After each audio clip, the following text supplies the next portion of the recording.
Assalamualaikum warahmatullahi wabarakatuh. Selamat siang. Perkenalkan, nama saya Bintang Rama Susilo dengan NPM 20 340 251 6261, Fakultas Ekonomi Bisnis, Program Studi Manajemen Universitas Nasional. Di sini saya akan membahas pengaruh pendapatan terhadap pertumbuhan ekonomi. Sebelum lanjut, kami sudah kedatangan narasumber. Sebelumnya boleh memperkenalkan diri. Baik Mas Bintang, terima kasih. Perkenalkan, nama saya Raden Kiowo.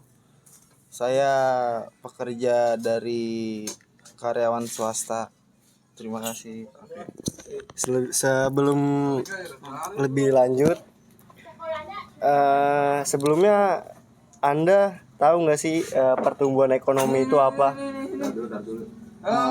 Baik, menurut saya Mas Bintang, terkait hal pertumbuhan ekonomi ialah kenaikan nilai dan jumlah produksi barang atau jasa dalam kurung waktu tertentu. Namun pertumbuhan ekonomi di sebuah negara erat kaitannya dengan tingkat kesejahteraan rakyatnya. Seperti itu Mas Bintang. Berarti tergantung rakyatnya ya. Jika rakyatnya sudah maju, berarti pertumbuhan ekonomi tersebut sudah baik begitu ya? Ya, sebenarnya tidak tergantung rakyatnya juga sih.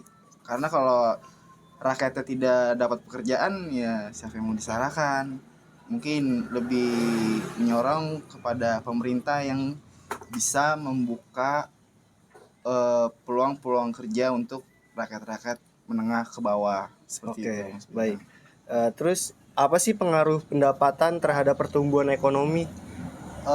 Yang saya ketahui Mas Bintang, di sini pendapatan asli daerah atau singkatan PAD mempunyai nilai koefisien sebesar 0,348595, namun yang berarti pendapatan asli daerah pengaruh positif terhadap pertumbuhan ekonomi, yang artinya apabila pendapatan asli daerah naik sebesar 1%, maka pertumbuhan ekonomi akan naik sebesar 0,348595%. Seperti itu Mas Bintang. Oke, baik.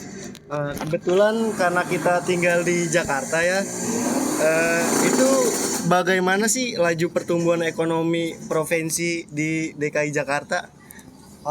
Yang semestinya hasil uji dari statistik deskriptif terhadap PDRB atas dasar harga konstan 2010 Provinsi DKI Jakarta selama tahun 2013 sampai 2017 menunjukkan angka PDRB tertinggi dicapai pada tahun 2017 Mas Bintang, sebesar 1,635,85575 atau naik sebesar 6,22% Mas Bintang.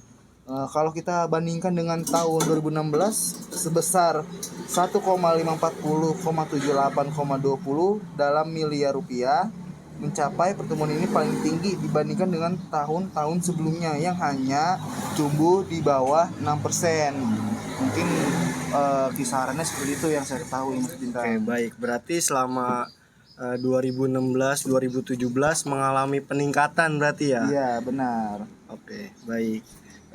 Salah satu tujuan pembangunan ekonomi itu apa ya kira-kira? Yang saya ketahui nih, ya paling untuk menaikkan kualitas pendidikan mungkin ya.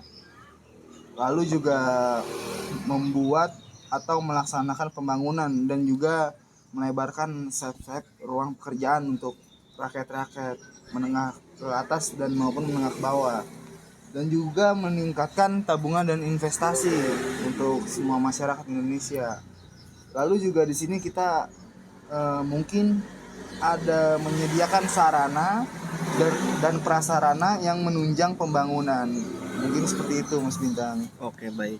Lalu faktor yang mempengaruhi pertumbuhan ekonomi itu kira-kira apa aja? Wah, kalau ini sih saya juga mengalaminya Mas Bintang. Ya, yang pertama sih pasti modal. Karena kita kalau nggak ada modal, kita gimana mau berkembang untuk mencapai apa yang kita mau. Dan juga kalau nggak ada modal pun kita nggak akan bisa berusaha. Makanya dari itu kita harus punya modal dulu, lalu kita harus mempunyai sumber daya manusia dan sumber daya alam, dan juga keinginan kita yang kuat untuk menjadi wirausahawan dan untuk membangkitkan ekonomi di Indonesia ini, Mas Bintang. Seperti itu kurang lebih. Di Indonesia ini kan sumber daya alam sudah banyak tuh. Iya, benar. Tapi kenapa pembangunan pertumbuhan ekonominya masih terhambat ya? Ya mungkin karena itu yang tadi Mas Bintang tanyakan juga, kenapa ekonomi kita masih terhambat ya, karena mungkin pemerintah kurangnya melakukan peluang untuk rakyat-rakyat bekerja. Maksudnya peluang UMKM-nya mungkin harus diperbaiki lagi, harus diperbanyak ruang-ruang kerja untuk rakyat-rakyat kita ini yang sekarang lagi pengangguran ini mendapatkan kerja selayaknya ia kerja gitu, Mas Bintang. Oke, baik. Terima kasih buat Mas Raden yang Mas sudah menyempatkan waktunya nih untuk berbincang-bincang hangat di siang hari ini. Sekali lagi saya mengucapkan terima kasih. Sekian podcast kali ini. Kurang lebihnya mohon maaf. Wassalamualaikum warahmatullahi wabarakatuh. Assalamualaikum warahmatullahi